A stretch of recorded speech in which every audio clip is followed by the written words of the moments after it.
Hey everyone, What If Fan here, bringing you another exciting part of What If becoming a mangaka in One Piece world.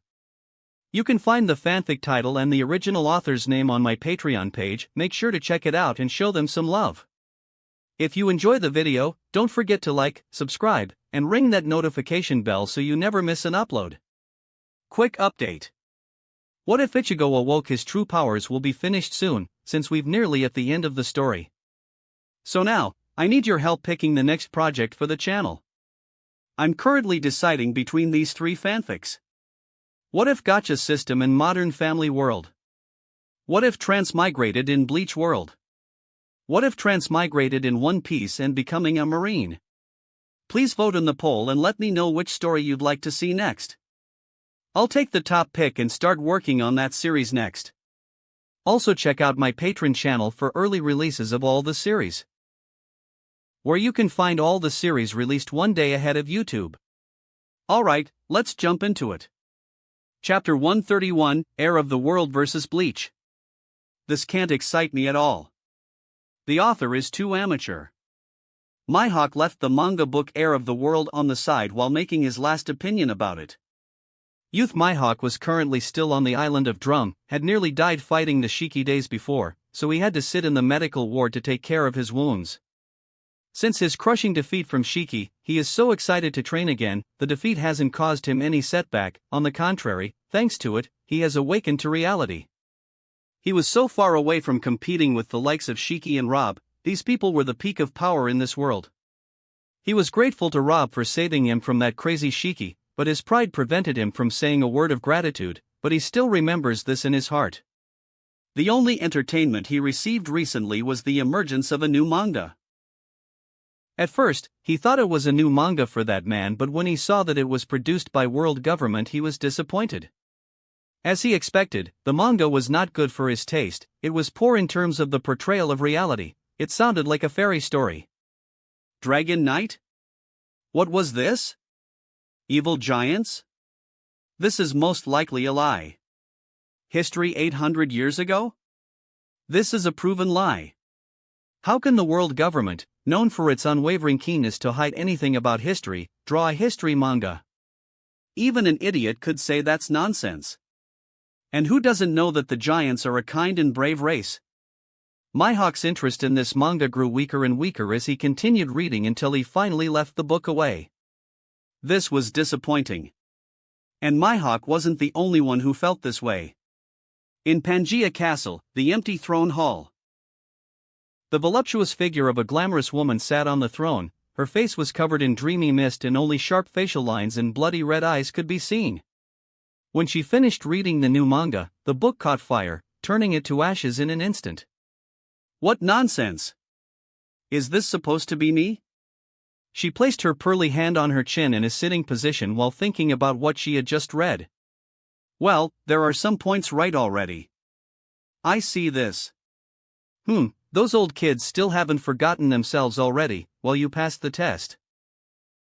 The World Queen stood from the empty throne and wore her black robe, which was so long that it touched the ground for a long distance, and she also wore her long crown, which was also black, but had a golden portion paved in the shape of an oriental dragon. Her hair was blood red like the color of her eyes, her hot chest was visible in addition to her long legs when she stood. She appeared in her full glory. When the mist surrounding her face disappeared, a beautiful face appeared slightly identical to what was drawn in the manga as the Dragon Knight.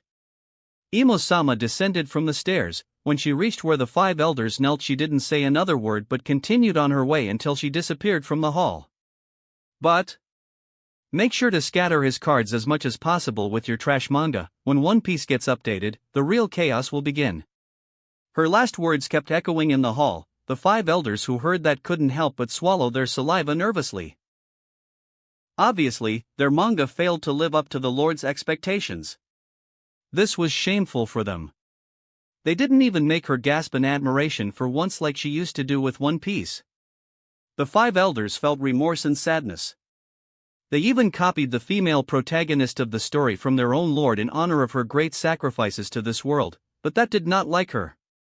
What can they do now? Should they motivate those lazy painters to paint better?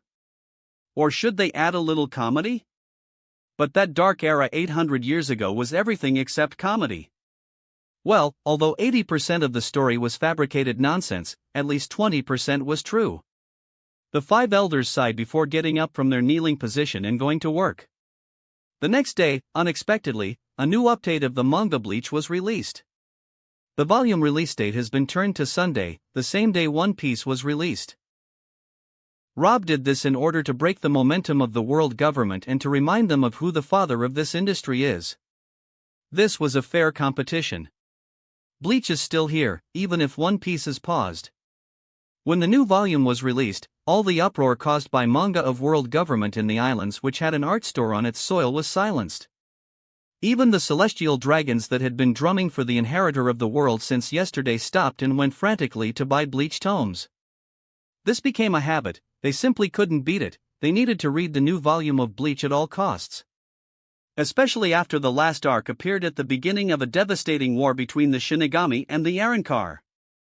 To their disappointment, however, this new volume was not about the coming war. The world fell silent as the inhabitants of the pirate world began to read the new chapters with curiosity. It turns out that this arc contains a flashback about Aizen's past in the Soul Society. The arc was short and fresh, but because of it everyone knew what kind of person Aizen. Who would have expected that a mere ordinary Shinigami would surpass the likes of Shinji and Urahara? Mihawk finished reading the new volume quickly because it was already inside the art store even before the new update was released. He wasn't as disappointed as those who were waiting for the beginning of the war in Ichigo's fight against Ulquiorra. This part of the story was necessary to understand what kind of person Aizen was. Youth Mihawk was shocked by this man's cleverness and planning of everything. Who would have expected that even the birth of protagonist himself was carefully planned by this man? In fact, it wasn't only Mihawk who was shocked by the events of Bleach today, but all Bleach fans were absolutely shocked. The prestige of Aizen in their hearts became even more mysterious. Chapter 132. The politique changes in Flevence.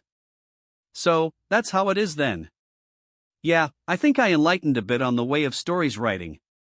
That bastard Rob is really creative, that's indisputable. But as you know, we are not competing with Bleach story, our real enemy is One Piece story. But One Piece is not available at the moment. Rob has re-updated Bleach right behind our update schedule. Doesn't this mean a declaration of war? Declaring war? Wake up. He's declared it to us twice already. Hasn't he taken 2 kingdoms from us yet and turned them into vassal countries to him? Yes, he did, but if he wants to take the dead kingdom, let him have it. He has done us a great favor this time. I agree.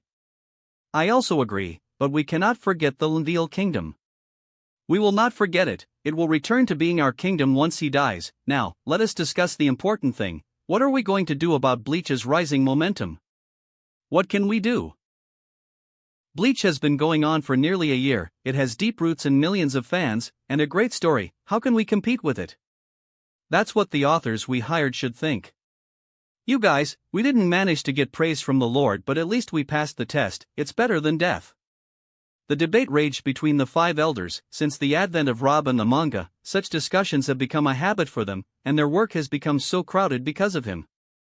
Anything Rob was involved in they had to lose in. This really made them hate him so intensely internally, but they are powerless to do anything as long as they don't beat him in his domain. They can do nothing but swallow their grievances. The pendulum of the clock is turning back. The story, which is always moving towards the future, will now stop, so we will dive into the depths of the past. Although it was a short period, its effects were strong and lasted for a long time. We must know the past, but knowing it is forbidden to us. What happened there is the truth hidden behind the mask. Thus began the new volume of Bleach, which was entitled Bleach, Past Arc. The introduction was certainly intriguing, and although readers were a little frustrated that the real excitement was late for the next week, this arc was essential to making sense of a lot of things. This is what most of the readers agreed on. The first person to appear in the arc was the well-respected Vice-Captain Aizen. Then his captain, who no one expected, appeared as a Shinigami captain, let alone the former Aizen captain, caused a huge shock. Only who would expect Shinji to be the former Aizen captain? The previous captains were introduced one by one and they were all familiar: Yoruchi Shihoin, Shinji Hirako, Jinrei Kuchiki, Kisuke Urahara, Rojuro Odoribashi. Rose. Urahara is introduced as the new 12th Division captain. As the Soul Society's past unfolded, all the mysterious points were explained, and Aizen planned one by one, all of this to present the next Warwell. Grand Line, Alabasta. In Rainbase, exactly in a certain casino, Ishu was enjoying gambling, since he was a blind person who got a lot of games with people who thought he was a sheep waiting to be slaughtered. He came to Alabasta because he heard it had both of his favorites. It has a lot of casinos. This means a lot of play and a lot of fun. It also has an art store. And that's the best of it. Since his exit from the Four Seas and his separation from his friend Mihawk, Ishu has been wandering from island to island in paradise without a fuss, but he was lucky when he heard that there are a lot of casinos in Alabasta, but to his surprise, before he even reached Sandy Island, he realizes that there is an art store too, because he felt with that familiar feeling that the art store beacon gives each time he approach an island that has an art store. Even if he was blind he could feel it very clearly, but as soon as he got to the ground, he overheard the conversations around the art store which confirmed his feeling. If he wasn't blind, he wouldn't even have to travel to the capital for it, he could get any new updates on the same day thanks to the shops that sell art store items in abundance. But he heard about the new shows called the anime, so he was preparing to take a trip to Aliabarna to watch them, and also read Bleach updates that he missed. He didn't get a chance to watch them because he's been sailing all the time lately. Because he was so excited he quickly finished the last game and hurriedly left the casino. This time the target was Aliabarna, the capital of Alabasta. North Blue, Flevance Island. In recent months, this beautiful kingdom has changed a lot. First, it's not a kingdom anymore. Yes, it is no longer a kingdom. The royal family left the throne 2 months ago to the Trafalgar family and they fled the kingdom. There was no explanation, there was no preparation for it, it all happened suddenly. When chaos was about to explode in the kingdom and swallow everything, Rob, who was highly regarded in the kingdom, came out and calmed the situation. When he announced that the king neglected his duties towards the kingdom and asked him to intervene in solving this matter, everyone was shocked, then numb, and then great hatred towards the previous king. What does it mean that he neglected his duties and the concept of authority? This means that he did a huge mistake that they cannot forgive him for. But what is this mistake? Nobody knows. When Rob appointed the best doctor in the kingdom, Trafalgar D. Chris, as the prime minister, the ruler, there was no objection from the people. Before doing so, Rob had already expelled everyone who had political intentions towards the kingdom. All that was left were honest people who wanted to live a good life. In their eyes, there was no better person than a doctor who sacrificed everything to treat them throughout the past years of their rule. The Trafalgar family didn't object either. This was the first part of Flevance's rescue plan. He has to be the peak of authority if he wants to carry out the plan with such a high success rate. Yes, Rob and Chris have a big plan to save Flevance. The first part of the plan is to take care that there are no disturbing variables in the decision. That's why most of the people Rob and Chris hired were either retired doctors or doctors on the job, doctors who knew what was going on behind the beautiful facade of the nation. Yes, the kingdom of Flevance became the nation of Flevance, just as it did in Lanil. Over the past months, the winds of change have been blowing in the corners of this white land. The digging of the amber lead has already ceased, and Rob has put other more comfortable areas of work for the workers whose livelihood was the amber lead. Rob was not called a trade emperor in vain. To achieve this huge change, it was necessary to control the authority first, and then get out of the control of the world government secondly. Like Luneville Nation in the past, under Rob's leadership, Flevance Nation out from the 170-country alliance of the world government, so it was not among the countries in which the manga agency invested its new market. This news was no less shocking than the explosion of a nuclear bomb. The courage to break out of the control from the world government is not possessed by everyone. The only precedent in modern history is the nation of Luneville, but now Flevance is second. The residents of Flevance were shocked by this, and the world was also shocked. What does it mean to get out of the control of the world government? No more celestial honors, no more spending their money on celestial dragons, no more oppression, tampering, and servitude. That's what it means to get out of the control of the world government, but it means a lot of dangers that will definitely cause annihilation. but that's only in normal situation. Now Rob is behind Flevance, it's like protecting Yonko, no one will dare to attack on the territory that has an art store. Everyone waited for a fierce response from the world government, but what happened was even more shocking. The world government didn't say anything. They were silent the whole time. In fact, the world government wasn't bothered by this matter, although it challenged their authority. They were welcoming of this change. So, secretly they were grateful. Want to take Flevance? Go ahead, you can do that. If the 5 elders could answer, this would be their answer. The people of Flevance and the world didn't expect the world government to be silent on this matter, but Rob and Chris totally did. Well, who wants a dead country? By doing so, Rob has taken a time bomb from their home and taken it to his home. Of course, they would be more than welcome. With this, Flevance became Rob's third dependent country, after Ohara and Linville. Rob was slowly building up his power. The world didn't find out why the world government was so silent about it, and they didn't find out why the royal family abandoned a rich country like Flevance. This was the strangest thing in the last decade.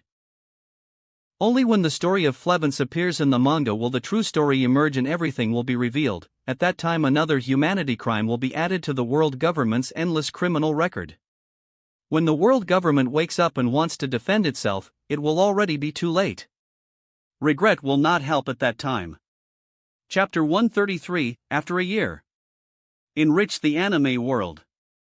Time flew by while enriching the pirate world with episode after episode of the anime, chapter after chapter of the manga, all without a single chapter of the One Piece manga. In the past year, the rhythm of anime has taken over the trend of the world. Yes, it's been a year since Rob started showing popular anime from his previous world. Over the past year, a lot of events have taken place that made Naruto more famous. And made Hunter x Hunter fly out of the flock. And made the return of the glory of One Piece as an anime. And a sad ending to the first season of Attack on Titan. All this happened within a year. Rob didn't break his promise and kept updating the anime episodes every week. The last episode of Naruto aired so far is episode 52, 104, which covers the events of the recovery arc of Sasuke, who left the village and went to Orochimaru. Without fillers. And the last episode in the popular Hunter x Hunter series at the moment is episode 52, 104, also, which covers the events of the legendary Ant arc. As for Attack on Titan, its first season has already ended after 13 weeks of its premiere. Attack on Titan remained at the top for the entirety of its show, outperforming all previous shows except for Hunter x Hunter, who was on its tail. The world of pirates has changed a lot in the last year, thanks in large part to the art store owner, of course. Have you heard the latest news? No, what is there? It's coming back soon. One Piece manga will resume publishing its chapters this week. Ah, yes, the anime has already reached the same point that the manga covered a year ago. Man, we've been waiting so long, I can't believe the year has already passed. Man, I really prefer the anime. We lived with it this year in pure pleasure I've never experienced like in my life. I agree with you, last year was the best year of my miserable life. Anime. I never thought there was such a terrible thing in the world. When is the second season of Attack on Titan coming back? I really miss Mikasa. I want to see Historia-chan again. I think Mikasa is the coolest. Her Titan-slaying strength made me kneel and worship. For the past year I've had wet dreams with her. I really envy Eren. Ha ha ha ha ha. Guys, come over here, this bastard said he had a wet dreams with Mikasa. Damn you bastard. Why do you say it so loudly? Such conversations have been frequent over the past year among anime fans. Other anime characters were no less popular than Attack on Titan. Nami, Vivi, and even side characters such as Makino, Alvida, the Beautiful, Kaya, and Miss All Sunday have gained a great deal of fame among One Piece fans. Their vision in the anime is very different from seeing them in the manga. It was like the difference between 2D and 3D. The quality of the 4K and almost 3D display made viewers live to the rhythm of the anime shown as if they were part of that world. As the anime episodes progressed week by week, viewers got more and more excited. Not everything was positive, of course. The glow of the anime affected the sales of Bleach manga a little bit. It rekindled again only after the beginning of the bloody 1,000-year war arc, which was crazy by all accounts and caused an unparalleled uproar that is still going on until now. Heir of the World manga has also continued to publish its chapters weekly throughout the world in the past year. It has received great acclaim from readers around the world, but it has also suffered from the glow of the anime, so its sales have decreased as well, but who knows if the world government doesn't announce it? Nobody. It has released 52 chapters so far in its weekly magazine. Yes, one chapter is relatively long and not volumes like Bleach and One Piece. The last chapter that came down caused a huge commotion, as the story reached the Great War that included the entire world, who revolted against the King of Giants. Last year the battle raged between Rob and the world government. Not only was the world government manga releasing its chapters every week, Bleach was already in full swing towards its end. It was already in the final stages of the bloody 1,000-year war right now. The surprises and clashes that the people of the pirate world received from the Bleach manga last year were so great that it was impossible to express them all at once. /N1, there will be a special chapter later that will go back to arranging the events of Bleach and the reactions around it in full since the Shinigami War after the past arc until now. So don't worry dear reader, I wouldn't forget anything, I just trying to build momentum. /N2, I will not forget the reactions about the anime as well. I will dedicate special chapters to the most famous episodes of all 4 shows. Ohara. Come on Robin-chan, keep running towards daddy, yes, just like that, beware of falling, good, ha, your dad's hero, you really did. A little girl with black hair tied in 2 buns ran towards her father with a happy smile after the father finding out that she was spying on him for the 1,000th time this year. He grabbed her in his arms and lifted her easily while she laughed happily. Otto-san. You unjust. Huh? Why is daddy unjust? Rob was amused by his daughter's choppy words. She was trying so hard to learn the right words to speak right in her first year, a feat not even the most brutal genius could do. That, because you always held me, I was behind the door and I didn't even make a sound. Her childlike voice was like heavenly music in Rob's ears. It's because dad feels attracted to my daughter every time you come close to me, even if you hide under a rock I can feel you. Humph. You always tell me the same lie, I won't believe you anymore. Why my Robin-chan angry? Will not tell you. Are you sure? Her big blue eyes were cleverly looking at her father. When she noticed his expression becoming more frustrated, she quickly waved her 2 little hands gently and said she was only joking. She didn't wish to see her beloved father sad. I wanted to give you a surprise. Rob's expression changed for the better after hearing this. His frustrating play weapon was always working on his child, so he didn't want to teasing her anymore. Tell me, what's the surprise? Dad is ready to hear it. Don't tell him, Robin. Near the door of the room stood a woman whose beauty was outside this world. With her silver hair, white skin, and the temperament of a mature woman, her beauty enhanced in the past year thanks to a mortal blood drop. She had become extremely beautiful. This was Alvia, Rob's wife, and Robin's mother. Ah. Oka-san? But Oto-san wants to know. Come, my little princess, you can just shrug her off and tell me, isn't Dad the best for you? A worried look appeared on little Robin's face, making both mother and father amused at their child's struggle. What? Don't you want to play with little Hancock anymore? You know I'm the only one who can let you go to Amazon Lily or let little Hancock come here to play with you. No, Oto-san, don't be so hard on your child. I'll tell you the surprise. Me, Oka-san and Ants are getting ready to celebrate. Enough Robin, come here. Hearing her mother's angry voice, little Robin felt tense and quickly closed her mouth with both hands. She also didn't want to anger her mother. She knew that whatever she'd do, no matter how bad, her beloved father could forgive her, but her mother was different, and she would definitely punish her if she did something wrong. Rob was speechless from this scene, but he can still feel the sweetness of his cute daughter even when she is tense. She has grown so fast in the last year. Even though she is only 1 year and 2 months old, she looks like a 2 years old. Rob used to treat her like the most precious treasure in existence and pamper her whenever he could. But Alvia, though she gives her all the love and care, still threatens to punish her when she does wrong, even though that punishment hasn't come yet. that was her balancing act of things. She didn't want to become her daughter as weak in the future. But Rob didn't care, he was immortal, whether his child was weak or strong he would always be there to protect her, plus she had two older brothers who were like her bodyguards. Doflamingo and Rosinante. These two kids are aged 12 and 10 respectively and are getting stronger day by day under his rigorous training. Chapter 134, Doflamingo and Rosinante Progress. Kuzan, the new monster of the Navy. Come on, I'm ready. I think I'm ready too. Be careful, you might get hurt. You are the one who needs to be careful. Fufufu, my little brother seems to be getting more and more courageous with each passing year. I have always been brave. Oh? Then why were you only crying when we were being bullied by those bugs 2 years ago? Rosinante didn't say anything in response, he was just a pampered child 8-year-old at the time, he didn't know anything. Let's fight. Before Doflamingo could finish his sentence, he found a small fist an inch from his face. His expression changed to an excited smile before part of his face turned into mere threads. Rosinante's quick punch hit him hard in the face. Rosinante's acceleration was astonishing, but the damage returned to his hand was just as great. Doflamingo's threads were very sharp.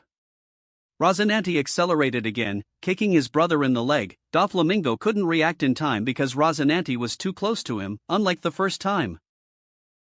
Doflamingo was beaten, felt a stinging paw in his leg but showed no expression of pain on his face. It would be embarrassing if his teacher knew about it. Big Brother's prestige would be in jeopardy. Both Doflamingo and Rosinante looked like youths at 15 and 14 years old respectively. They matured very quickly in a couple of years due to Rob's intense training and the quality of the food they were eating. Both of them used to fight each other as Mihawk and even Issue and Belmere joined them from time to time. Doflamingo and Rosinante were close in combat power. The difference between their devil fruit abilities contributed to this. But this situation is because Rob prevented Doflamingo from using the Conqueror's Haki against his brother, or else there would be no suspense in their battles. Doflamingo quickly got up before flicking his clothes, then looked at his curvaceous brother with a meaningful look. He had to find a way to limit Rosinante's speed if he wanted to crush him with a direct hit. His intelligent mind began calculating the correct ratio to outpace his little brother's speed. Since he hadn't awakened his fruit yet, it was almost useless against a fast fighter who fighting with the assassin style like his little brother. Rosinante hadn't even brought his daggers yet and was starting to lose. He had already lost to his little brother many times but had already won more battles than he had lost. And this time it will be no different. His arms turned into dense filaments, and the strands were rapidly spun until a dome of strings began to form, covering his body inside. Rosinante was amused by this. You've started hiding again, well let me see how long you can hide there. Rosinante has transformed a lot in the past 2 years, no longer that shy kid, but a brave kid who fears nothing but the wrath of his mother and his teacher. He accelerated again until he was invisible to the naked eye. He was using a speed technique to enhance his already fast speed, and this technique was Saro, his teacher, taught to him last year in addition to all 6 techniques, but he had only mastered 3 so far, unlike his brother who had mastered them completely.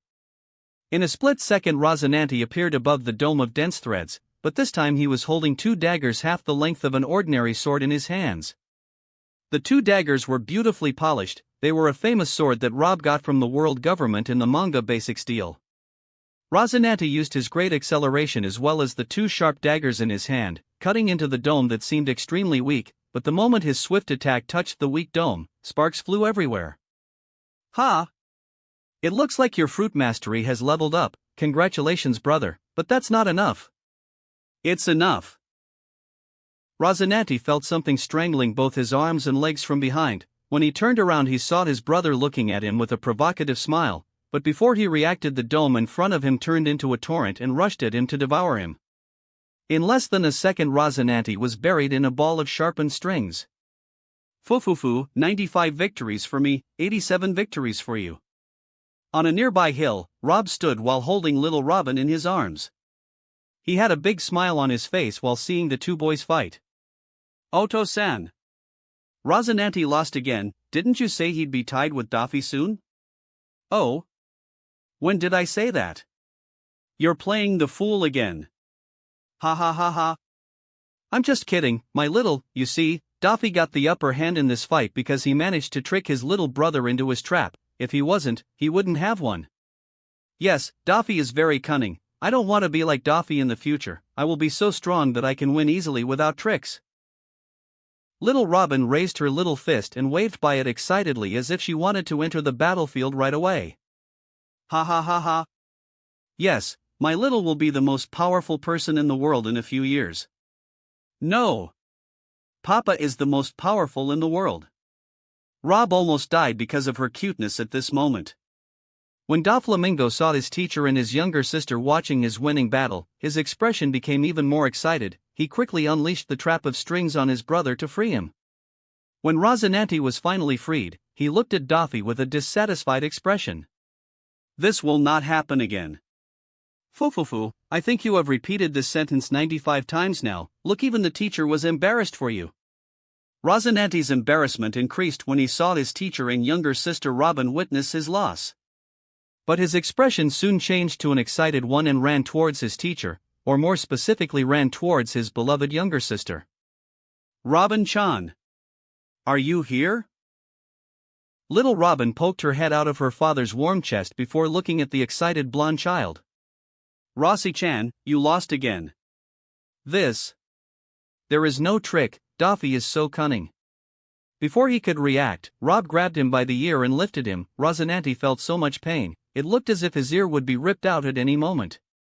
It looks like you haven't seen your master at all. Ah. I'm sorry, Sensei. Marine Ford. Did that monster come back so fast? Yes, he's back. How could he pass the graduation exams so quickly? I don't know, but the last time something like this happened was when Vice Admiral Sakazuki and Vice Admiral Borsellino graduated. Then, does this mean that another monster of this caliber has appeared in our Navy crew? That's what it looks like. He's also a very powerful Logia user, so what do you think? Another monster. Kuzan carried a frozen corpse while walking toward the Navy Examination Division, not paying attention to the comments of the Marines who saw him quickly return. Kuzan joined the Navy a year ago, joined the Elite Training Division under Admiral Zephyr himself, trained for an entire year, and now it's time to finally graduate and continue his pursuit of justice. But what he had seen and read in the past year had repeatedly overturned his understanding of justice, until he became almost indifferent, but his quest for power was renewed over and over again, every time he read Bleach manga, for example. He felt pumped to become stronger. No, more specifically, whenever he saw Hitsugaya, a Shinigami captain, fight using his Bankai, he was pumped to learn his same moves. He was also a flexible user of the ice element, learning from a professional. That's what he's been doing the past year. Just as Mihawk fell in love with Bleach, Kuzan fell into it too. In fact, it wasn't just those two people, but a lot of big shots did it covertly. Arriving at the examination division, he left the frozen corpse for the examiner for identification and leaned on the hall side, while not hiding his annoyance from the constant gazes from the Marines. Blood Arrow Pirate Captain, 155 million berry bounty. Oh my god, you look like you want to fly, Kuzan. Why did you risk chasing this monster? The value of his entire crew is 300 million berry. He's one of the most dangerous ascending supernovas. Kuzan really wanted to skip the answer because he just wanted some sleep right now, but he can't get past this anyway. He was the closest unlucky crew I've come across on my voyage, so it doesn't matter. I thought his reward fit my test. Regarding his crew, they're still frozen in the South Sea of Sabaody. You can arrest them.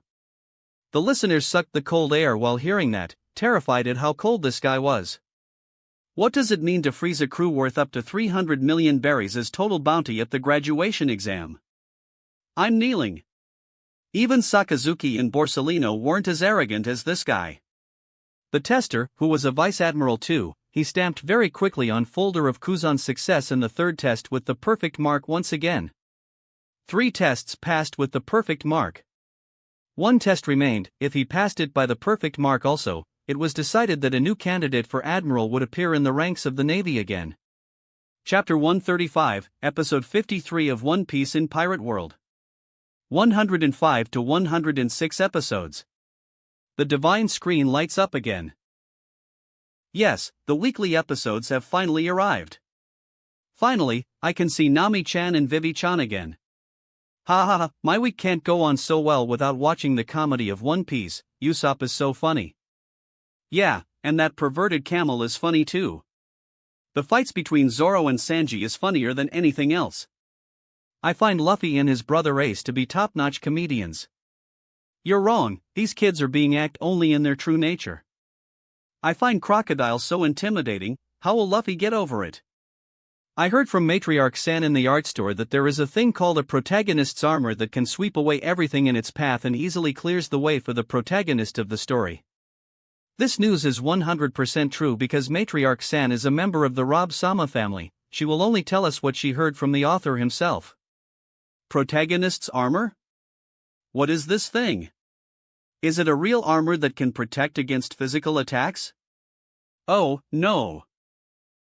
Let me explain it according to what I heard. First, I'll ask you a question. How much do you know who is the protagonists? Oh, that's easy, I know a lot. At a local market, Ohara residents loosened their ears to hear these two people's conversation because it sounded interesting before the start of the new show of One Piece. Monkey D. Luffy from One Piece, Gon Freaks from Hunter x Hunter, Naruto Uzumaki from Naruto, Kurosaki Ichigo from Bleach, Eren Yeager from Attack on Titan, Imasuna from Heir of the World. You seem to be an active follower of all this works. Well, you're right, all of the ones you mentioned are the protagonist of their worlds. And also they all possess the aura of the protagonist. The aura is the same as the plot armor. Matriarch San said that the plot armor is the dense force of fate surrounding the Son of Destiny that shields him from any dangers by thwarting the luck of his enemies and raising his fortune. When the luck doesn't work well, the plot armor can be so absurd and directly interfere with fate.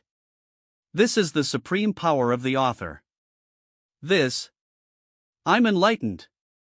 We have to thank Matriarch Sama for putting out this kind of information. I think the press will go crazy for this information. Maybe they will pay all their money for it. Ha! Never mind, I already sold this piece of information. Before the day ends you will find it in the local press of Ohara. Before the weekends you will find it in the regional press of West Blue. And before the month over, everyone in the 4 Seas will probably know it. What? That's why you look so rich today, you bastard. You even managed to buy 10 McDonald's sandwiches. That's a total of 10,000 berry in the art store. The listeners were in awe. This was really big news. In the current era, who doesn't care about anime and manga? Saying it's big news rivaling the news that a pirate of bounty 500 million berry has been arrested is no joke at all. When the conversation got here, the countdown to the art store screen was over and the awesome opening, Believe, got to work. Characters that have appeared so far have gone from Luffy to Zoro to enemies like Arlong and Buggy and even lovable mystery characters like Shanks, but what makes viewers rave is that this little show of characters always ends with Roger's smiling face just as Roger's own voice begins to speak. Inherited desire. The fate of this era and people's dreams. As long as people pursue the meaning of freedom, this stuff will never stop. The listeners felt a familiar shiver in their bodies as the opening tone began to rise more and more. Roger's words about freedom and people's dreams, not the first time they had heard them, but they having the same reaction every time they heard them. Their subconscious mind was searching for a concept.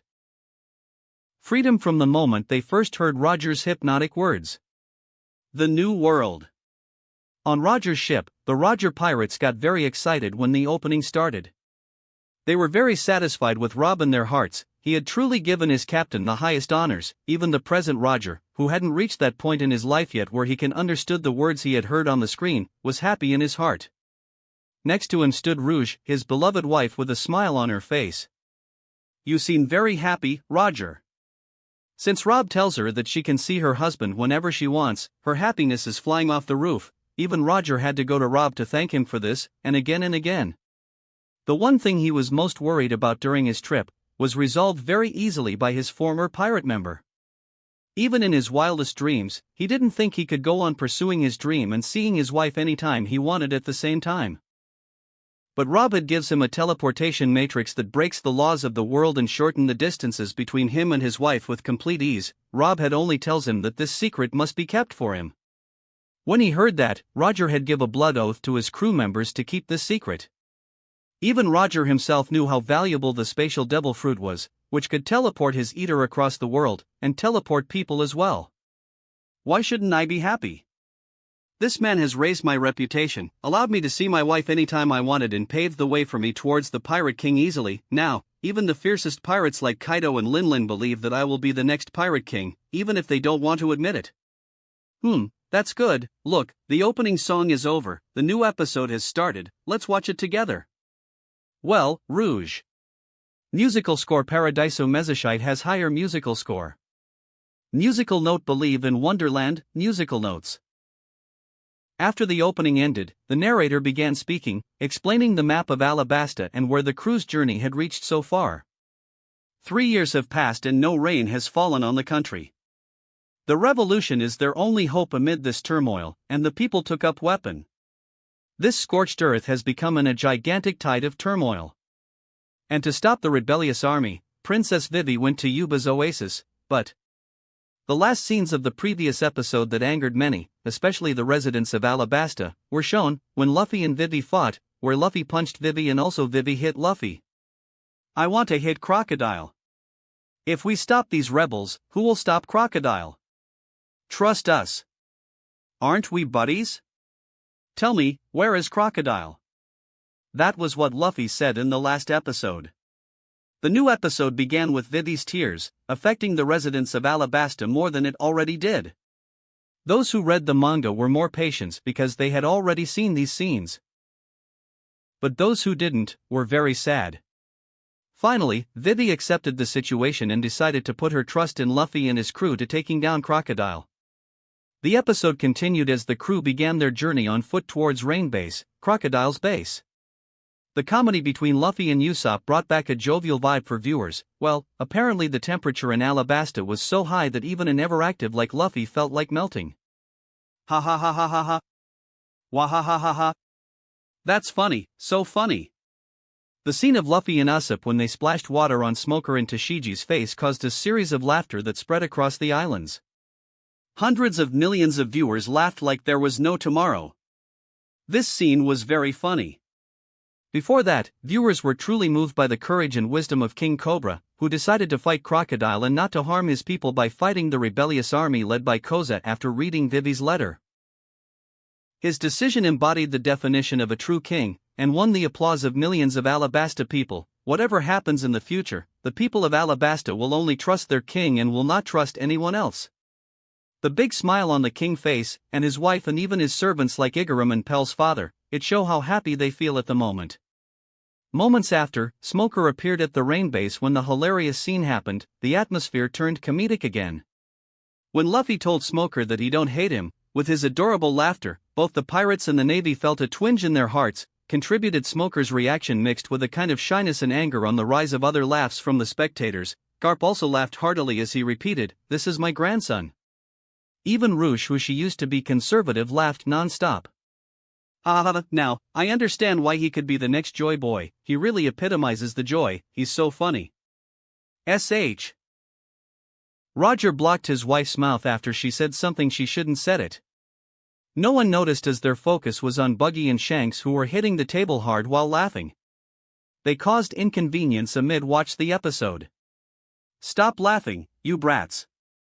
Gabon kicked them away the next moment. Mary Gios. The strangely accentuated laughter of the celestial dragons resounded here as well, each celestial dragon having its distinct laughter. There was one laughing in a way that was more bizarre than the other. Their laughter sounded like those YouTube world's most disturbing sounds clips.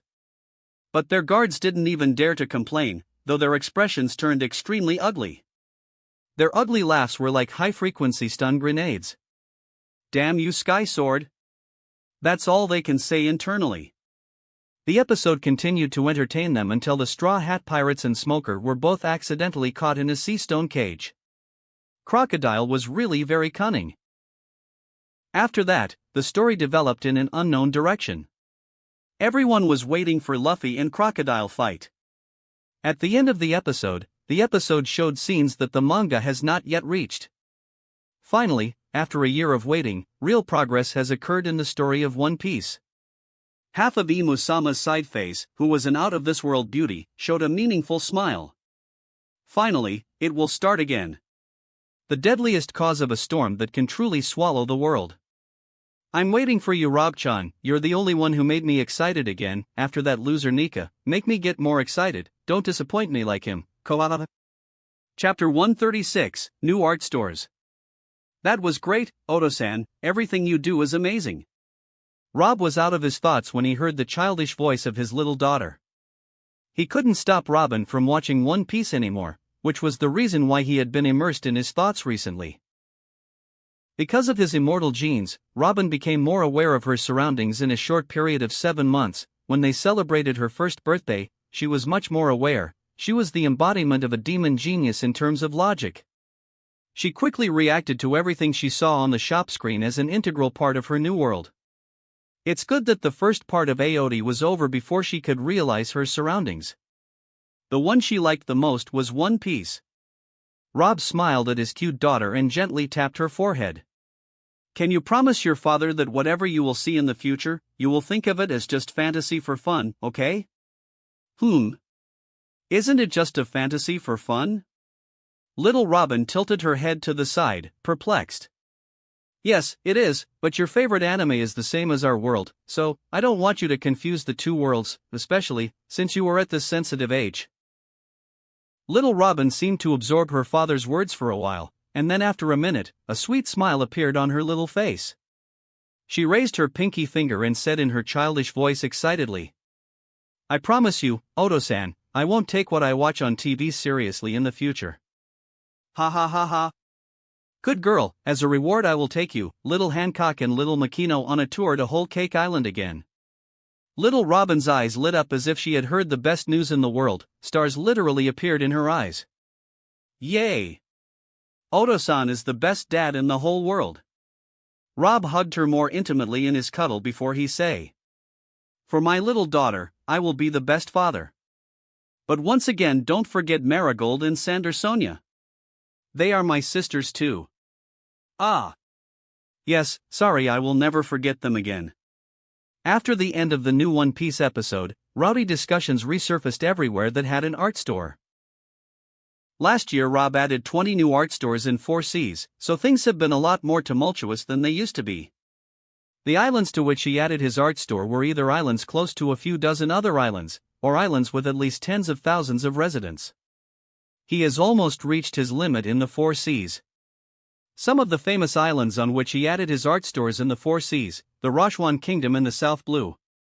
He also opened one in the Tajin Kingdom which is located in the South Blue too. He had painstakingly searched for it to find it, just to make sure if it was really a kingdom that was part of his origins in the previous world, but he was not disappointed, because the moment he entered this island he could really smell his former world.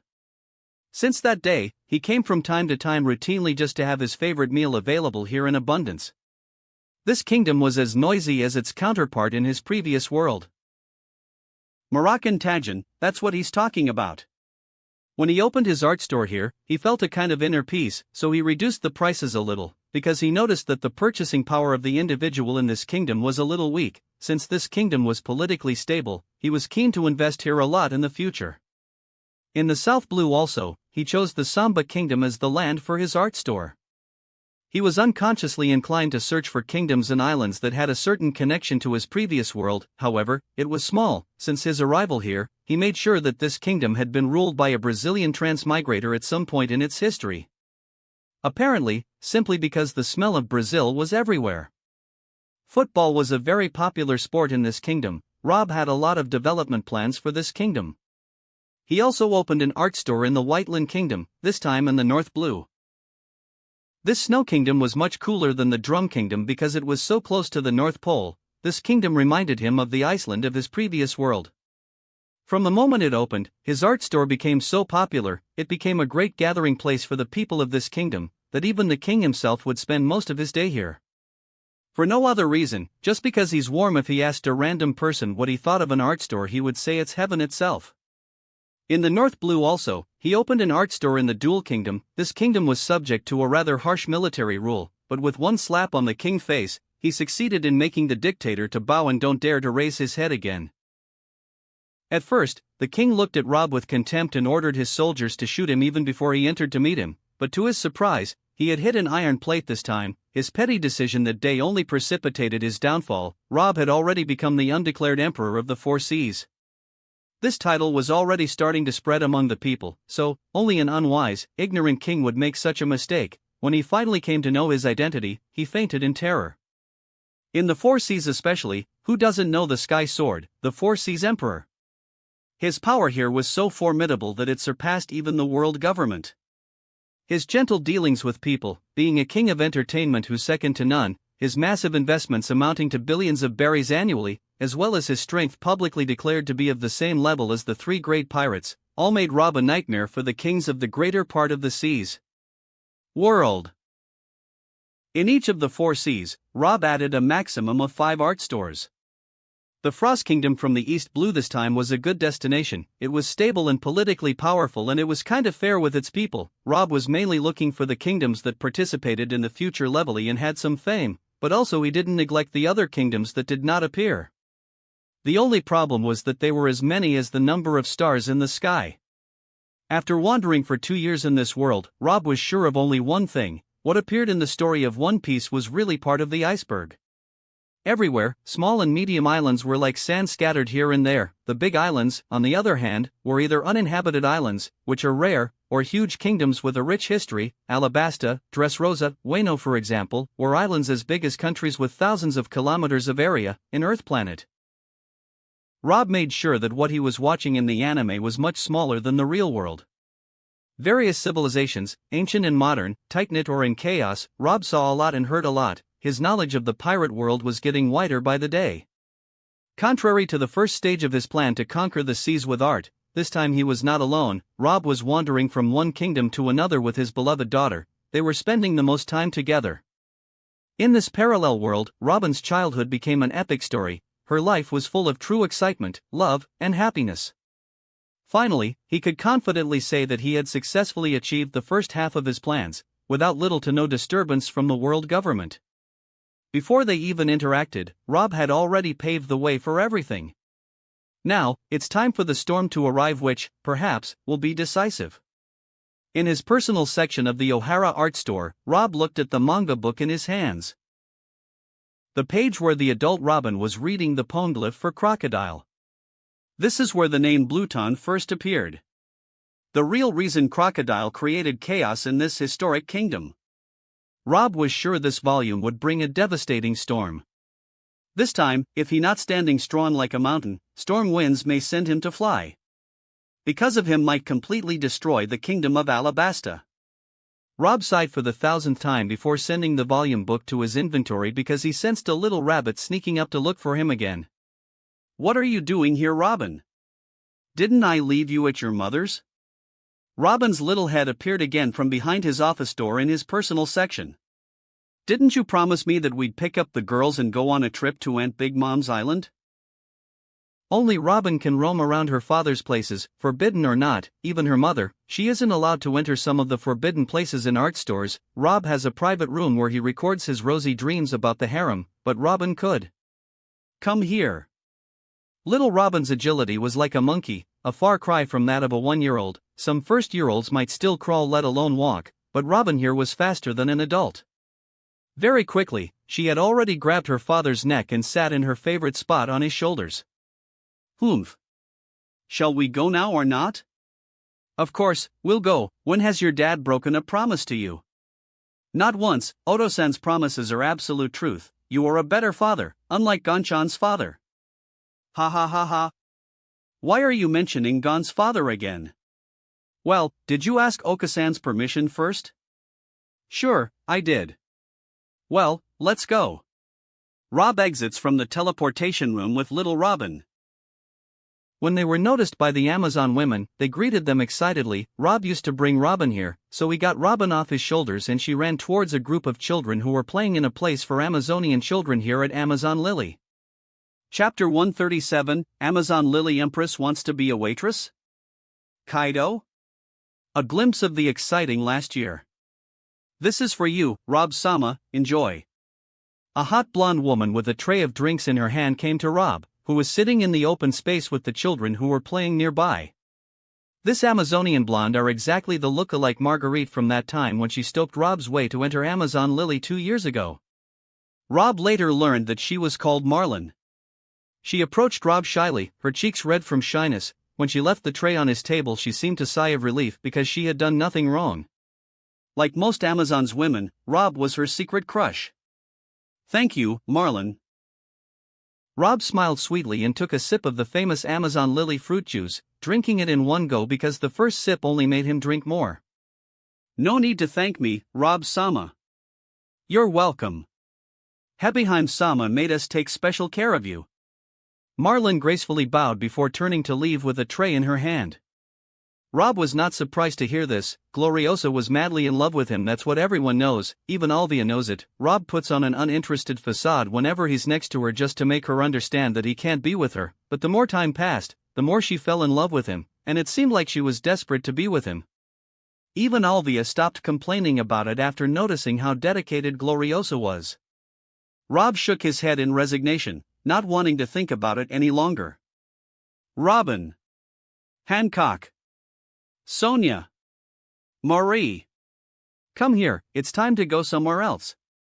The children stopped playing as soon as they heard Rob's voice. "Oto-san. Shall we go get Makino-chan?"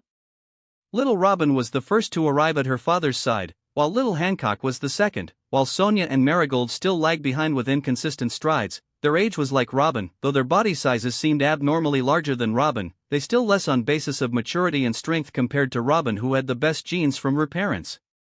But Hancock was an exception. She was over 2 years old, and she stood steadfastly before Rob, waiting for him to praise her kindly as each time. Though she didn't manage to access to his side before Robin, she still wanted to experience the feeling of warm praise from the kind father in her heart. Rob noticed that. For Rob, he was not stingy in taking care of the children, especially such cute children who were his daughter's friends. Before even they could interact, the four of them found themselves in Rob's arms. Rob picked them up easily, while little Robin laughed happily and ran to sit on his shoulders, her favorite place. "Girls, we're going to pick up little Makino and then go to Candy Paradise, but I won't let you override the set amount of kaki and candy to eat, no matter how much you beg." "Little Robin, Papa is stingy as usual." Little Hancock and her sisters, "We'll do what Rob-sama says." "Don't call me Rob-sama, okay my littles, just call me Father Rob or Oto-san like Robin." Robin laughed happily when she heard that. "I told you sisters, my dad is serious in making you his children, and my mom as well, together we will be the best family." Hancock's eyes became hazy after hearing this, and tears were threatening to roll from her eyes, the same for her little sisters. From the side, the Amazon women noticed this and felt warmth in their hearts. This wasn't the first time Rob tried to pull these orphan children with him and make them his own. But they felt that this time the outcome would be different. They felt that Hancock and her sisters would not be so dismissive this time. "What are you doing here? Go back to your works." "Understood. Hebiheim-sama." The sternness on her expression just a little while ago melted the moment she turned around to see Rob carrying the children. It was this man that caused her to change completely. She loved this man deeply since that day. Even though she didn't find a chance with him, that didn't stop her from loving this man even stronger every day. She didn't mind the fact that he was married and he had children. She just wanted to enjoy his love every day, even when he refused her love. Such was the curse of the empresas of the Amazons. Even if she died of this love, she couldn't hate him. Rob noticed her arrival but wasn't alarmed. In fact, he wasn't totally dismissive of her love. "Hello, Gloriosa." She was unnaturally similar to Rouge in her youth, though not young anymore, being exactly 40 years old. She was starting to lose her youth, and Rob was sure that she would quickly begin to drift towards her future old dwarf-like form. In fact, he wanted to avoid seeing this in the future when he would see her again when he was still young, whereas the woman she once loved him has become an old woman and on the brink of death. That's really would be seriously painful. Now, she looks like a very hot typical MILF. Even Rob was seduced to push her down. He wasn't a saint, he was a man of culture, although his former soul was influenced by Rob's soul from the pirate world and became more afraid of disturbing Alvia. But that didn't stop him from planning his future harem, which Alvia would be its core. "Hi, Rob-sama, did you have a pleasant stay in my humble country?" "Everything is great as usual. you don't have to treat me like a guest, I'm no stranger to this place. Yes, you are not a guest at all. That's fine then, I guess you want to say something, right? You can say whatever you want, I'll listen. Gloriosa started to get tense and Rob noticed her tense. Her nervous body language suggestive of everything, so it wasn't surprising that Rob noticed it. Gloriosa. Little Robin looked with intelligent eyes at the beautiful and tense woman in front of her father. She quickly jumped off her father's shoulders and ran towards her. Before the Empress could react, she saw a little girl holding onto her long leg like glue. Little Robin raised her head with a gentle smile graced her oval face. Her dark blue eyes were shining like the night sky. My father said, you can ask anything from him. If he said that, you could really ask for anything. When Rob heard this he almost fell on his butt. Tom. Who said she could ask for anything? Does his daughter think he is Shinron from Dragon Ball or ROB himself? Gloriosa gently held little Robin in her arms, and Robin enjoyed tucking her little head between her huge breasts. Thank you, little Robin, since you gave me a guarantee I could really ask for anything. Rob swallowed nervously this time. If she asked for something too much and he couldn't accept it, he would be in a really difficult situation, which means he would have to refuse his daughter for the first time. Rob-sama, I'd like to officially join your staff at the art store. Is that okay? Huh? That's all? Yes, I love working with the girls from your staff, I find their outfits very beautiful, and I envy them for the time they spend with you. I really want to work with you and help you. Rob thought for a few seconds before speaking. What about Amazon Lily? Aren't you an empress?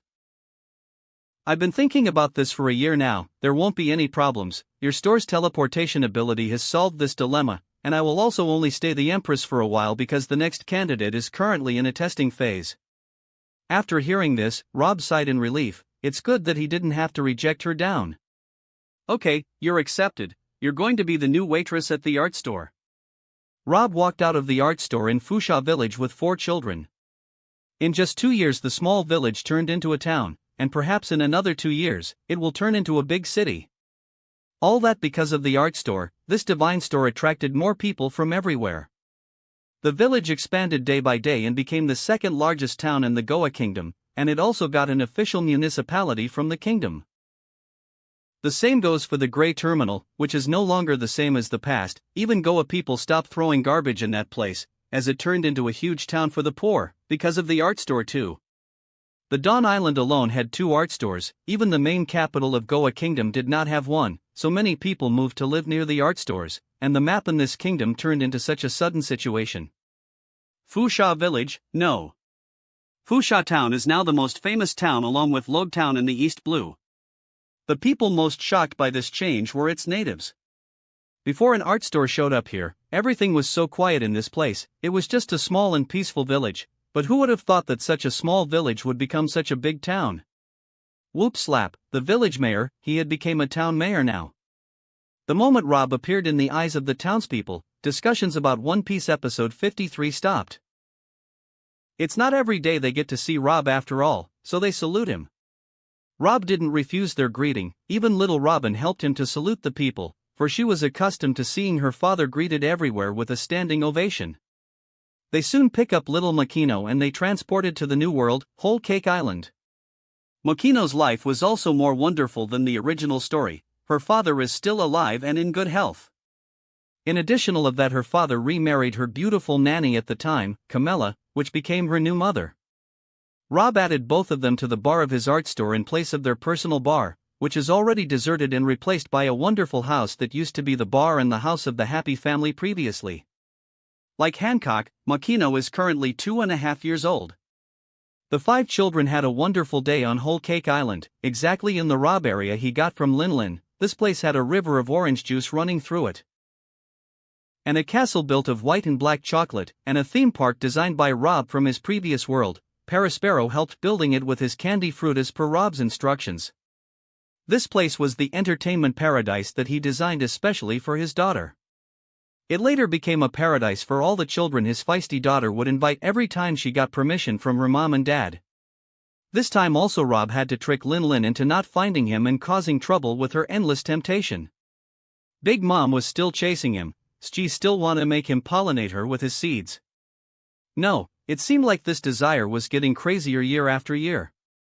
Her power has also gone crazy in the past year. She has caused a lot of chaos in the new world with her and new rookie Kaido. Kaido, who was expelled by Rob from Onigashima where he intended to build his base. Onigashima has been forbidden to the 100 Beast Pirates ever since Rob announced it. Even Kaido didn't dare oppose it after eating dirt, either in dragon form or in his majestic form. Rob had caused him a real phobia last year. Chapter 138, A Glimpse of Naruto and Hunter. Ohara, Art Palace. Alvia, come on, we need to be quick, leave everything in your hand, we have to finish everything before noon. Okay, wait a minute, honey. Rob walked into the room out of his impatience, not surprised to see Alvia doing the best she could to beautify herself even more than she is already pretty. Every time Rob asks her out for a tour, she wears the best brand of clothes which Rob buys to her from his system shop, and polishes her skin with the best cosmetics she owns, and also she uses the same lipstick that Rob once said tastes delicious on her lips. The point is, she was doing her best to keep Rob under control. He could tell that she felt threatened when she found out the Empress had entered the art store barn. Well, Alvia was sure that her husband would get all the single women he had hired as his women. The woman's instinct was so much stronger than Rob could imagine, it could even rival the observation hockey who could predict the future. She knew that her husband loved her dearly, but that did not make her lower her guard in the least, though he loved her, but she could see his admiration for the women who loved him. Toki loves him, Sora loves him, Belmir loves him, Gloriosa loves him. She can see it at a glance. Their love for him hasn't decreased at all but only increased with time. Let's not mention Linlin, who says it publicly. Regarding this Big Mom, she can accept all of the above except Linlin. While she was working hard to look her best on a date today, a black aura appeared over her head while thinking about the things to piss her off. Rob gulped heavily while sweating, turned around very quickly, and approached little Robin's bed. The moment he saw his little angel sleeping like a satisfied cat, he felt a thrill that immediately replaced his nervousness. She had a satisfied smile on her sleeping face. She had spent the past 2 days in pure paradise. Not only did she enjoy playing with her new sisters and eating delicious food and first-class sweets, but she also watched the best anime she had been craving for week after week. After One Piece, episode 53 of Naruto has arrived. And the next day too, episode 53 of Hunter x Hunter. Not all children of her age were having as much fun as she enjoyed the shows which her father made. Only children 6 years and older can absorb what they are watching as much as possible and enjoy it, but little Robin, who just turned 1-year-old, was such an anomaly. The last episode of Naruto that aired was a bit repetitive, though sad, and has a good rhythm as it still follows the mission of Sasuke recovery, who has become utterly evil after following Orochimaru, and showing Rock Lee's suffering with the injury. And the new Hokage, Tsunade, the beloved of millions.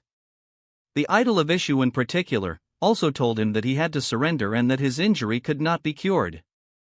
But it wasn't an episode that could muster as many sad feelings as the first Naruto episodes, when a part of Naruto's sad past came to light, or when Zabuza and Haku died. The story of those in particular caused valleys of tears in Wano country, and for the Okamas who watched the episode, it didn't cause as much inhale and admiration from viewers as those episodes when Rock Lee battled Gaara in the Chunin exam, Naruto and Neji's spirited fight, or when the famous Toad Sage Jiraiya Sensei debuted, and the same goes for Orochimaru, the Snake Sage, the main villain, final boss, as viewers believe, or the battle of Naruto and his summoned frog, Chief Toad, against the terrifying sand beast Beiju, Shikaku, who has taken over Gaara's consciousness. It was also exciting that it was unimaginable for the viewers. They were very satisfied with Naruto because it became a feast for their eyes.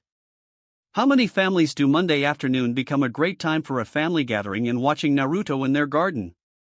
Hundreds of thousands of families. Past Naruto episodes have caused an unimaginable storm all over the world, from the Mission of Wavesland arc to the Chunin exam arc, then the Konoha destruction arc, the death of the third Hokage, the Tsunade search arc, the emergence of the Akatsuki organization, and finally, the current arc, Sasuke recovery mission arc, a mission given by the fifth Hokage Tsunade. Everyone's perception of what really is called a ninja has been overturned. The ninjas were actually monsters and not just acrobatics as some think. A Kage-level ninja could fight the admiral and maybe win.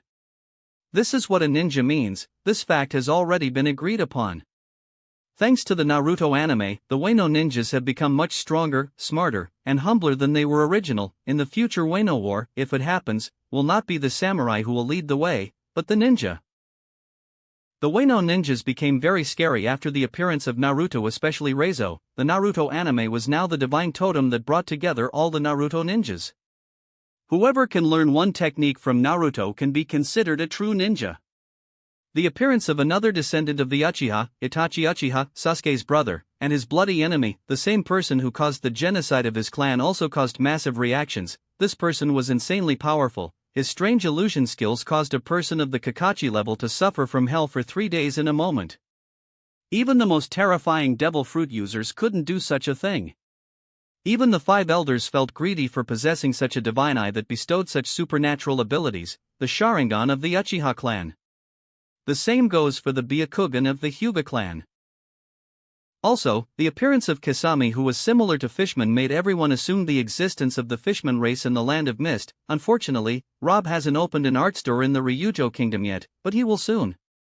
This is the least that can be said about the Naruto anime in its first part, and the reactions and changes it made to the superworld called One Piece last year. The same or more was true of Hunter x Hunter, which was the later anime that Little Robin and her friends watched on Whole Cake Island. If Naruto episode 5-3 was just a routine about Rock Lee suffering from an injury and wanting to recover quickly to carry on his teacher's style and carry on his legacy, then Hunter x Hunter was much better off. Only the title of Ant's arc, which is considered the best arc in the entire anime, can cause a huge uproar. The arc was only in its beginning, but it caused a lot of commotion because this Ant's race was a new race that was not known in the pirate world, anything new that would excite the inhabitants of the pirate world. The evidence is that after the end of AOD Part 1, Hunter became the anime with the most record stats. The reason is very simple. If Naruto is a ninja's totem of the reclusive country of Wano, Hunter is the totem of the people in the entire world, and specifically bounty hunters. Hunters' guilds have become scattered everywhere thanks to this anime. The name Janae Ryuden has been frequently taken as the name of many guilds that have been influenced by the Spider Gang and the philosophy of Krallo Lucifer. Many mafia families in the pirate world have also been clearly influenced by the Zoldyck family. Attempts to master Nin have also become a global event that is being insanely researched everywhere. Of course, the world government would not miss such a golden opportunity. Everything was under their watchful eyes. Even Rob created his own guild after studying the massive changes Hunter x Hunter brought about.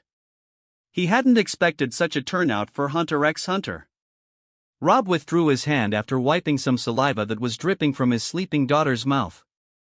When he turned around to meet his wife, he swallowed his saliva in astonishment. She had transformed from a masterpiece to a premium masterpiece. She was beautiful by all accounts, the maternity atmosphere surrounding her, the sexy modern clothes and the black-framed scientist glasses, her silver hair tied in a ponytail, her beautiful oval face, her bright blue aquamarine eyes, and alluring lipstick, and finally, her pressed breast as if it was going to explode, and the clear white slit. Rob swallowed his saliva hard as he nearly fell into the depths of lust and immediately pushed her down. Alvia smiled provocatively at him. In fact, she wanted him to try and push her down now. Maybe she could punish him more than that, and win a few extra points. She was even more satisfied after she had succeeded in kindling her husband's more primitive instincts. She was his weakness, the same as ever. This made her feel self-satisfied and secure. Even if he likes other women, he will still like her more. This is the significance of her actions. He approached her in a few steps. Even before she could react, she found herself in his wide cuddle, her head barely reaching his chest, such as the length of her towering man. Rob slowly lowered his head and tasted her lips, which looked like cherry red ones. After a few minutes, "I really like the taste of this lipstick on your lips, it tastes like cherry. This is the 1,000th time you tell me this. Shall we go now?" "Oh. That's why I found it familiar. Well, let's go." "Where are we going?" "Alabasta." "Huh? Why didn't you tell me before?" "My clothes aren't suitable for Alabasta desert air." "You didn't ask." As they walked out of the palace, Alvia puffed her cheeks angrily. "Why are we going there?" "I have a gift for you, a gift you will definitely like." When she heard this, she turned in a happy and sunny mood. Her husband was still the same as ever. Her loving and generous man. Chapter 139, Manga of One Piece is back. The inevitable disaster about to hit Alabasta? The moment Rob and Alvia walked out of the Alabasta art store, he recalled his new Hyundai Land Cruiser with a 5.7-liter V8 and 362 horsepower.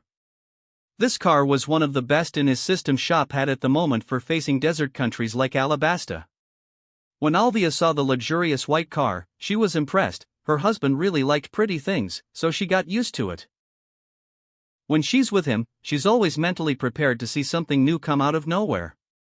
Under the stunned looks of the Alyabarna residents, Rob opened the front door of the car for his wife like a gentleman. "Come in, you can appreciate the car later." Rob climbed into the driver's seat and sensed a kind of lost familiarity returning to him. "You'll teach me how to drive a car later, okay?" Alvia interrupted Rob's momentary sense of nostalgia. "Huh? You want to learn how to drive a car?" "Yes, is that appropriate?" Alvia was showing her pearly teeth into a cute smile that made Rob fall in love all over again. "I can teach you to drive a plane, not to mention a car. It's an easy task. We'll start that after we come back to Ohara, so be prepared." Alvia was so happy. Her man was the best husband in the world. In fact, she wasn't interested in learning to drive, all she cared about was spending more time with her husband. Before the people of the capital begin to gather around the luxurious and powerful car, Rob begins his trip towards the royal palace. The trip that will determine the fate of this kingdom. The Land Cruiser ran smoothly on the sandy ground as if it was on a paved road. There were no obstacles at all. Royal Palace, Alabasta. In the meeting room, 4 people sat in 2 corners, 2 women and 2 men. They were Rob and his wife, and Alabasta King. Nefertari Cobra, and his wife too. This was not the first time they had met, but it was the first time that their meeting had a serious and slightly dangerous atmosphere. Even King Cobra, who was living bliss recently after a massive rise in his popularity due to the last One Piece episode, felt pressure from the current atmosphere. He could instinctively sense something dangerous strutting behind Rob's calm facade. "Mr. Rob, what is the reason for this sudden visit?" It was Cobra who broke the atmosphere of mystery surrounding the room. "I have come for 2 things, the first, to ask for a favor, and the second, to warn you of an inevitable disaster and also to help you overcome it." When Cobra and his wife heard the words inevitable disaster, their bodies subconsciously shivered. Cobra regained his stability after 2 seconds and asked with hidden concern. "I have no problem with any favor you would like to ask. If I could, I would be happy to fulfill your request, but what do you mean by inevitable disaster? Is it a disaster at the level of the individual or the nation?" Rob looked deeply into the couple's eyes. He could see deep worry and tension that couldn't be hidden within them. This was to be expected. The words inevitable disaster could not be taken seriously if someone else said it, but when someone of Rob's stature and power said it, this meant that the inevitable disaster would be extremely devastating. The king was very tense after hearing this. Even Alvia got worried after hearing this. Will the troubles that her husband has been preparing for so long will finally start? Who can threaten her husband in this world? Well, just the world government and these 3 great pirates. Alvia held her husband's hand to show her undying support. Rob gently had rubbed Alvia's hand before answering Cobra's anxious question. One Piece manga will be back for publication this week, and with it, the Alabasta arc that stopped in the middle a year ago will come to an end. Cobra and his wife nodded in understanding. They knew this and were especially excited about this long-awaited update. Whether the manga or the anime, One Piece, it only gave them positive things. It conveyed to the people and the world the true personality of King Cobra. One Piece is his best talker. The reputation he brought to him was just tremendous. Rob continued to speak after that. This time, the new volume will carry vital information about your kingdom and its relationship with celestial dragons, as well as Crocodile's target of causing chaos in this kingdom. Cobra's body shivered after hearing this, and his wife's mouth opened in an O shape in shock. Rob and Alvia can tell she's shocked. It seems Cobra hasn't told her the truth about Alabasta yet. Crocodile's target is? King Cobra stopped here because he couldn't finish his words until he knew what Rob was going to say first. He didn't want to rush and make mistakes. Yes, exactly the same thing you're thinking of now. His target is the poneglyph located somewhere here in Alabasta. Although he expected it, after hearing the confirmation, Cobra's eyes opened wide. How could anyone, except for the king, know that there was a poneglyph in Alabasta? No, it seems he forgot something important. His mind was currently in chaos. Did he just hear about Alabasta's relationship with celestial dragons? Impossible. I understand that you are dumbfounded and unable to explain what you are hearing, but first, I must tell you that I'm an ally and not an enemy so that you don't feel anxious on my part. The inevitable disaster was caused by the leak of information about the identity of Alabasta and the fact that the poneglyph exists in my country? Cobra was truly worthy of his title as a king. He had a respectable mental strength, who could recover his sanity even in a situation like this. Yes, and also. No. But Rob wanted to test him more. Is the young Cobra worth the pressure or not? As Rob expected, Cobra was more confused after hearing the answer. What do you mean by yes and no?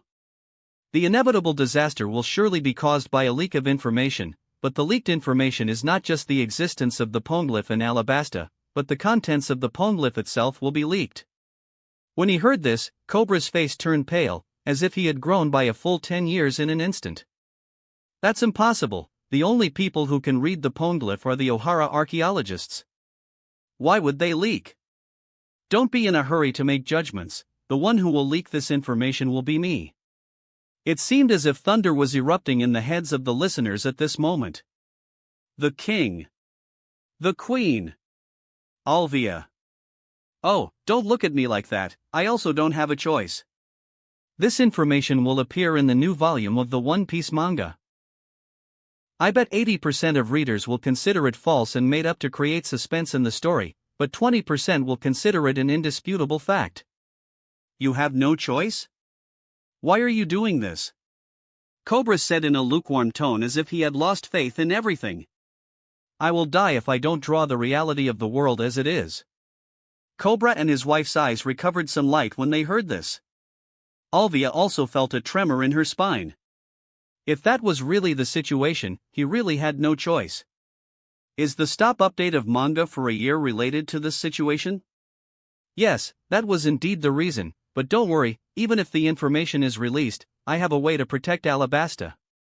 No one can directly harm your kingdom while I exist. I'm not saying there will be no damage to Alabasta, but at least I can guarantee to protect Alabasta from destruction and invasion. Cobra and his wife both felt a heavy burden being lifted off their shoulders. As long as they can survive the disaster, everything else doesn't matter. They only wish that Rob's confidence was real when disaster came to knock on the doors of Alabasta. Can you tell me what poneglyph content is going to cause all this chaos? Queen Nefertari could not be silent anymore. She wanted to know the extent of the disaster to come so that she could help her husband with all she had. Finally, she could do something for this kingdom as a queen. Rob looked toward Alvia and smiled before saying, I think we should let the archaeologist here tell us the content of the poneglyph. Isn't that more reliable? Cobra understood what Rob wanted, so he immediately stood up before he could say, Follow me. Rob stood up before he pulls Alvia to stood. She's still absorbing what she's heard so far. She can't believe that there is anyone in this world who can threaten her husband's life. Rob could sense her anxiety, so with a heavy heart, he whispered some words in her ear. Then the group led by Cobra arrived at the royal tomb of the Alabasta royal family from the very beginning of the history of this kingdom. Alvia was excited. She could smell the scent of history from this place. Chapter 140, Baroque Works Saga, Alabasta Arc, Part 2, Alabasta War. Kahera has fallen in Alabasta, the mad pharaoh who wanted to conquer the largest kingdom in the first half of the Great Sea. Nefertari foreshowed that he was not just a puppet of the kingdom's ministers but was worthy of the title of the desert descendant. Finally it's raining. This is a lifetime from the sky in the year 239. It was a rough year without rain, but the sky has finally blessed us. In the year 260, Prince Tamer began his rule with an iron rule. Sorry, he is no longer a prince but the fifth king of Alabasta in the Caliphate, King Tamer. Whoever is caught in a criminal case who wastes more than 5 liters of water a day without royal permission, will be executed. The year 270 the pharaoh's kingdom came to an end. They didn't have to try to stop the World Trade Union. Now, the kingdom is trying so hard to protect its dynasty, which was even older than our dynasty. They had no choice but to turn to their most powerful enemy to protect their bloodline from being cut off. The glorious historical day of the Alabasta kingdom, the Queen Nefertiti, the last line of the main dynasty of the Pharaoh's kingdom, officially became the wife of King Tamer. The god bless this holy marriage.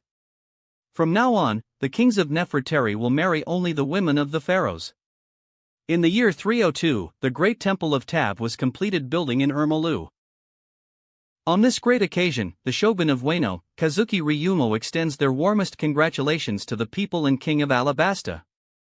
In the year 320, the hero of Ultia is Mumdin Kanos, the general nicknamed the Desert Dragon, alone was able to stop the fierce invasion of Chauvan kingdom that targeted the city of Ultia, which is the beating heart of Alabasta. The king Nefertari VI gave him the title, Hero of Ultia, in honor of his achievement. This title will be the glory of the future bloodline of Mumdin. I did not anticipate that this day would come. In the year 580, at last, the World Federation Committee decided to deliver the third deity to our great kingdom. We make a bloody promise that we will protect Pluton with our blood and use it only when the time comes. The year 605, the World War began. We can finally get Pluton out of the desert valley, its true place in the battlefield. In the year 610, as expected of the third god, the worship of the god, it shattered the demon's island with one shot. My blood boiled. I can't describe the extent of the destruction caused by Pluton. In the year 680, Pluton has finally returned home. The desert valley is ready to hide the weapon of God until the world needs it again. You who will read this in the distant future, if the great kingdom is over, it's better for the world don't telling anyone what you have read here. Alvia continued reading the information that was engraved in the poneglyph with a stunned expression. Now, she knew what her husband had meant all this time if this information here was to be leaked. The inevitable disaster, as her husband said, was not enough to describe the horror of what would happen. Cobra's face turned deathly pale as he heard contents he didn't know about. He already knew that the poneglyph was talking about Pluton, but he didn't know he was talking about it in such frightening detail. He didn't even know if Pluton was actually in Alabasta or had it actually been transmitted. This information is frightening, very frightening. His wife, the queen, she put a hand to her mouth and her eyes wide in shock. She also did not expect the truth to be this big. It is not something they can stop with their meager strength. Alabasta is no longer strong as it was in the past that the future stone, poneglyph, talks about. Cobra turned to meet Rob. Before the latter reacted, Cobra knelt and his head hit the ground repeatedly. Please, I'm begging you, don't leak this information. Even you cannot protect us from the entire world. Rob felt complicated after seeing the pathetic king kneel to him with such sincerity. Whoa man, don't panic, none of this information will be leaked in the next volume. Even I didn't know about this information before today, so how can I leak something I don't know? Cobra felt stupid at this moment. But now you know. Rob was speechless after hearing that. I swear, I will not leak this information. It's too dangerous to leak them. Alvia looked deeply at her husband as he said these words, she sighing in relief when she found out he was telling the truth. There was no other person in the world who knew her husband better than her, and she could say 100% that Rob was telling the truth. Don't worry, Cobra-san, Titi-san, Rob is telling the truth. I can guarantee that none of the information about Pluton that is here will be leaked. Before Cobra and his wife could say anything, Rob spoke quickly. Well, I told you before that I have a request, right? This poneglyph is too dangerous for your kingdom if it stays here. My request is, can you allow me to move it under my wing? There is a second poneglyph also in the ancient capital of Alabasta, Urmalu. I know where it is. I want you to let me take it too. I really want to do this, but I would be considered a sinner if I neglected historical and vital informations about my kingdom. Don't worry, I will transfer your kingdom's history informations to an indestructible milestone of my creation and return it to Alabasta. You can choose the language you want to write your kingdom's informations in. I can also read and write in the ancient language. Cobra was shocked after hearing this. No wonder he was calm after hearing the frightening information from his wife's mouth, which means he had already read it before his wife read it. If you say that, I shall have no objection then. I will give you my assent as king of Alabasta. No. 20 In the Caliphate, you may move these two poneglyphs under your wing. but I hope that you will add this disgraceful event to the new historical milestone, and I also hope that you will write the information in both old and new languages." Rob sighed silently after hearing this. Cobra wanted to take responsibility for sullying the history of the royal family, all to protect his kingdom. This was truly a good king who deserves Rob's respect and admiration. "Okay, I'll do it as you wish." The queen approached her husband and gently hugged him to relieve his depression. Cobra felt his wife's sympathy for him and suddenly remembered something, no matter what had been bothering him for over a year. "Can you fulfill a selfish request for me?"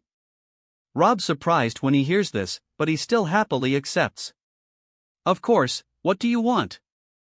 Cobra grabbed his wife's hand, which was resting on his chest, and felt some anxiety rise in his heart. "What's the cause of my wife's death in the future? Can this fact be changed?" Rob and Alvia, as well as the queen, were shocked when hear Cobra's question. "Why do you have to be so sharp?" "Well, I can't hide it from you anymore. Your wife will die 2 years after Vivi gives birth. I don't know if it was due to postpartum symptoms or a deadly illness, but don't worry, in this world your wife won't die." Cobra sighed when he heard Rob's promise. "Thank you." Rob and Alvia stood alone in the desert ruins far from the capital. This was where Zoro, Luffy, and Chopper accidentally fell. This scene appeared in the last episode of the anime, but it doesn't seem to attract as much attention as it caused a lot of laughs at Luffy's stupid way of flying from the ruins with the unlucky Zoro and Chopper. Most viewers thought it was just an ordinary gray rock because Rob tried to hide it as much as possible, and this was the first time that Rob disregarded his principles as an author and intentionally tried to hide something in his work. Originally, this poneglyph was so well hidden that a third of it was sideways submerged in sand, but Rob adjusted the scene and made it almost completely submerged in sand. Only a small part showed up, but it looked like any ordinary rock. That's why he could circumvent public opinion and deceive world government. But now, Rob and Alvia were standing in front of the poneglyph, quite visible except for a small part of it hidden in the sand. This is the place where Zoro, Luffy, and Chopper fell, right? I wasn't expecting the existence of another poneglyph in this place. It's good that you hid the fact that it was in the anime. This made us escape a lot of troubles. Even Alvia could recognize this place. I can't change anything in the manga, but that doesn't apply to the anime. If I say the sky is green, it's green. Ha, you're funny, dear, but unfortunately, this poneglyph only contains more historical information about Alabasta. You can already see that. The only interesting part is that letter of apology Joy Boy gave to the remaining dynasty of pharaohs. I can see it. It looks like the pharaoh's kingdom has fallen through some great injustices. Even Joy Boy apologized to them. We had no information about such a great kingdom before the empty century. Clover-san will be very happy with these 2 poneglyphs when we take them to the Tree of Knowledge. Honey, thank you. I'm so happy that you're my husband. Alvia approached Rob and hugged him very passionately. Rob was more excited about it. Since this place was so far away from any human or noise, Rob enjoyed the fragrant scent of his wife. Her shape today was a masterpiece that crossed all limits of elegance. Rob could no longer control his hormones more than that. After the maid's fetish, his second fetish was glasses. That's what Alvia managed to show today in full mark. She was the embodiment of the glasses goddess in Rob's eyes. The perfect wife you want. She was already his wife. Rob took the opportunity to enjoy a hot session with his wife. Under the ruins of the ancient capital, 2 mature bodies of a man and a woman intertwined, their bodies stuck and separated again and again, their sweat and fluids fell and the golden desert sands polluted. This place became a rosy area for a couple at work. This great place synchronized with the voices of an extremely charming moan. Today has been very vital for manga readers across the world, whether for those men with minds of zealous kids who have been following manga of One Piece since its first chapter, or those guys who just got the art store in their places recently and became fans of the new art called manga. One Piece has officially returned to publish its chapters today. At the center of the world, in the Pangaea Castle, the void shook fiercely as if it was going to be destroyed at any moment. This shaking was accompanied by a sinister laugh full of enthusiasm and anger. Exciting, really exciting. It seems that Rob-chan is not afraid of sky and earth. This exceeded my most ridiculous expectations. On this much-awaited day, the world entered into hours of absolute silence. The new volume turned out to be a cursed Pandora's box waiting for the entire world to open it. Within a few hours, Alabasta became the center of attention for the entire world. The ferocious pirates began cleaning their swords in preparation for a massacre in Alabasta. As the navy began to move very quickly, a lot of soldiers were called in from various bases. In one moment the world fell into chaos. The storm had already begun. That wraps up this part of What If Becoming a Mangaka in One Piece World. Thanks so much for listening. As always, new parts drop every 4 days, so be sure to stay tuned. Quick reminder. What If Ichigo Awoke His True Powers will be finished soon, since we've nearly at the end of the story. So now, I need your help picking the next project for the channel. I'm currently deciding between these 3 fanfics. What If Gacha System in Modern Family World? What If Transmigrated in Bleach World? What If Transmigrated in One Piece and Becoming a Marine? Please vote in the poll and let me know which story you'd like to see next. I'll take the top pick and start working on that series next. Also check out my Patreon channel for early releases of all the series, where you can find all the series released one day ahead of YouTube. If you enjoyed the video, don't forget to like, subscribe, share it with your friends, and please consider supporting the original author as well. See you in the next one.